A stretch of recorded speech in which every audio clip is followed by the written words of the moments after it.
ఓ దంపతులు వస్తుంటే వాళ్ళిద్దరినీ చూసి అబ్బా లక్ష్మీనారాయణంలో ఉన్నారని నువ్వు అనగలగాలి.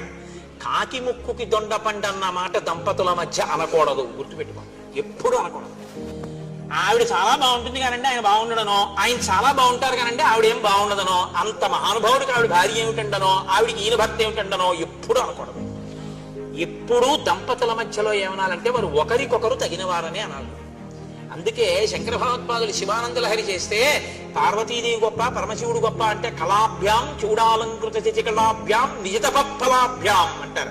ఒకరికొకరు ఒకరి తపస్సుకొకరు ఫలమైన వారంటారు. రుక్మిణీ కళ్యాణం చేస్తే పోతన గారు తగునీ చక్రి విదర్భరాజతకున్ తథ్యంబు వైదర్భయుం తగునీ చక్రికి ఇంత మంచి తగునే దాంపత్యమీ ఇద్దరి తగులం కట్టిన బ్రహ్మ నెర్పరి కదా దర్భాహ తారాతి అంటారు. ఒకరికొకరు తగిన వారంటారు. పెద్దలైన వారు అలా మాట్లాడతారు. పెద్దరికం లేని చిన్న మనసులు లేకి మనసులు ఇంకోలా మాట్లాడతాయి. నీ మనసుని నువ్వు సుసంపన్నం చేసుకోవాలి.